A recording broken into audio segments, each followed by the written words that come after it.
తను ఒక గవర్నమెంట్ టీచర్గా వర్క్ చేస్తుంది ఒక స్కూల్లోని. ఆ స్కూల్లోని ఇప్పుడు తను ఇలాగ సోషల్ మీడియాలో ఇన్స్టాగ్రామ్లో రీల్స్ చేయడం వల్ల అది కొద్దిగా బాగా వైరల్ అవ్వడంతో ఏదో ప్రమోషన్స్ చేసింది. ప్రమోషన్స్లోని కొద్దిగా ఏంటంటే ప్రైవేట్ స్కూల్కి తను కొద్దిగా ప్రమోషన్ చేసిందనే ఉద్దేశం కారణంతో మన ప్రభుత్వం ఏదైతే ఉందో తనని సస్పెండ్ చేసింది. సో తను ఒకసారి మనం వీడియో వెళ్లే ముందు ఒకసారి మనం విశ్లేషణ చేసే ముందు ఒకసారి మీరు కూడా ఆ వీడియో చూసేయండి. తను ఏ విధంగా బాధపడుతుంది అనేది. ప్రతి ఒక్కరికి కూడా చాలా చాలా థ్యాంక్స్ అండి. ఒక ఉపాధ్యాయురాలుగా నేను ఎప్పుడు కూడా నా వృత్తికి అన్యాయం చేయను కూడా, ఇంతవరకు కూడా చేయలేదు. కానీ నాకున్న ఒక అవివేకం వల్ల ప్రమోషన్స్ చేయడం జరిగింది. ఫస్ట్ ప్రమోషన్తో నాకు ఎవరైనా చెప్పిన బాగుండు, చెప్పలేదు, దానివల్ల ప్రమోషన్స్ చేయడం జరిగింది. సైనికుల సంక్షేమం కోసం నిధులు కేటాయిస్తున్నాము అని చెప్పి మా పిల్లలు అక్కడ చదువుతున్నారు, వాళ్ళ కోసం నన్ను వాళ్ళు పిలిస్తే నేను వెళ్ళాను. ఏదైనా కూడా నేను మా గవర్నమెంట్ స్కూల్కి అన్యాయంగా నేను ఎప్పుడూ చేయనండి, అది నా యొక్క ఉద్దేశం కాదు. నాకు ఎలా చెప్పాలో కూడా తెలియట్లేదు. వాట్సాప్ నుంచి, ఇన్స్టా నుంచి, ఫేస్బుక్ నుంచి చాలా ట్రోలింగ్ చేసేస్తున్నారు. నేను ఏమన్నా 10 మందిని హత్య చేశాను, నేను 20 మందిని చంపేశాను, లేదంటే గంజాయి హెరాయిన్ ఏమైనా అమ్మానా? నాకు ఇవన్నిటితోటి సూసైడ్ చేసేయాలనిపిస్తుంది. అనొచ్చు, నన్ను ఎవరు హెచ్చరించలేదండి. నేను ఏ క్లాస్ రూమ్ లో కూడా నేను ఎప్పుడు పిల్లల యొక్క సబ్జెక్ట్ రీల్స్ తప్ప ప్రమాణ పూర్తిగా చెప్తున్నాను. సబ్జెక్ట్ రీల్స్ ఇవి అపోజ్ చేశాను.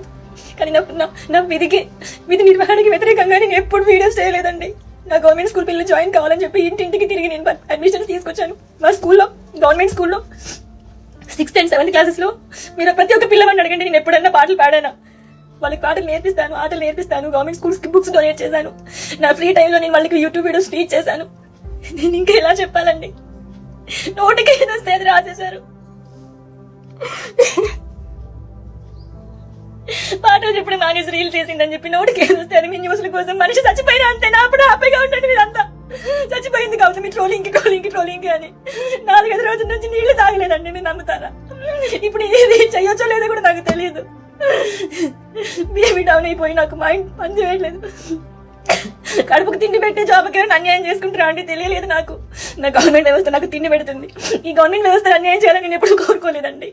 మీరు సూసైడ్ చేసుకున్నంత మాత్రాన పరిష్కారాలు అయిపోతాయి అనుకుంటే ఈ ప్రపంచంలో సకానికి జరబ్బా మొత్తం అంతా చచ్చిపోవాలి ఈ పాటికి. సో మీరు సూసైడ్ చేసుకుంటానని చెప్పకుండా దాని గురించి పోరాడతాను, నేను తప్పు చేయలేదని నిజంగా మీరు భావిస్తే అది వేరే విధంగా మీరు వెళ్ళినట్టు అవుతుంది. అంతేగాని నేను సూసైడ్ చేసుకుంటానని ఎవరు బెదిరించినట్టు అవుతుంది. సూసైడ్ చేసుకుంటే ఇంకా జనాలందరూ ఎంటర్టైన్ అవుతారు తప్ప మీకు ఎవరు కూడా ఇది అవ్వదు. సో నేను ఒకటే సూటిగా మిమ్మల్ని అడుగుతున్నాను, మీ ఫేస్బుక్ అకౌంట్ లో చాలా మంది మీకు ఆల్రెడీ వార్న్ చేశారు. మీరు ఈ వీడియోలో చెప్పారు మీరు వార్న్ చేయలేదని. నాకు ఈ విషయం ముందు కూడా తెలిస్తే నేను ఇంకా జాగ్రత్త పడేదాన్ని లేకపోతే ఇంకా చెప్తున్నారు కదా. మీకు ఆల్రెడీ మీ ఫేస్బుక్ దీంట్లోని కామెంట్స్ లో కూడా మీకు ఆల్రెడీ వార్న్ చేశారు, ఇది రూల్స్ అగైనిస్ట్ గా మీరు చేస్తున్నారు, సో బీ కేర్ఫుల్ అని. సో ఆల్రెడీ మీకు వార్న్ చేశారు. సో మీరు దానికి రిప్లైగా మీరు కూడా చెప్పారు ఏంటంటే నా ఇష్టం, మీరు నచ్చితే ఫాలో అవ్వండి లేకపోతే అవ్వకండి అనేసి కూడా మీరు చెప్పారు. ఆ విషయం మీకు తెలుసు. సో నేను చెప్తుంది ఏంటంటే మీరు దయచేసి మీకు ఆల్రెడీ వేరే సోర్స్ ఉంది కాబట్టి ఇంకా మీకు గవర్నమెంట్ మీరు పోరాడండి. మీకు తప్పులు చేయలేనప్పుడు గవర్నమెంట్ తో పోరాడండి. మీరు పిటిషన్ చేయొచ్చు, కోర్టుకు వెళ్ళొచ్చు, మీరు ఏదైనా చేయొచ్చు. దాని ద్వారా మీరు ఈ డ్యూటీ అవర్స్ లో మీరు చేశారా లేదా అనేది మీకు తెలుసు కాబట్టి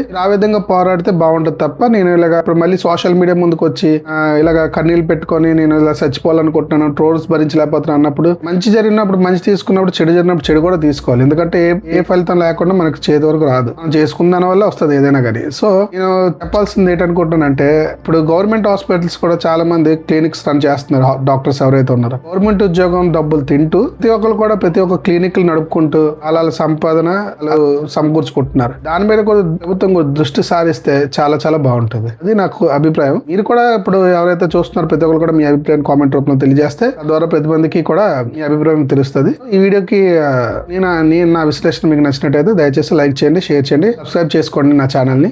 ఇది ఈ రోజు మన గౌతమి గారి తాలూకా వీడియో ఆవిడ గురించి తీయడం జరిగింది. అందరికి ఎలా కనిపించిందో కామెంట్ రూపంలో తెలియజేయండి. Journey with Raj Kiran. Thank you. Signing off.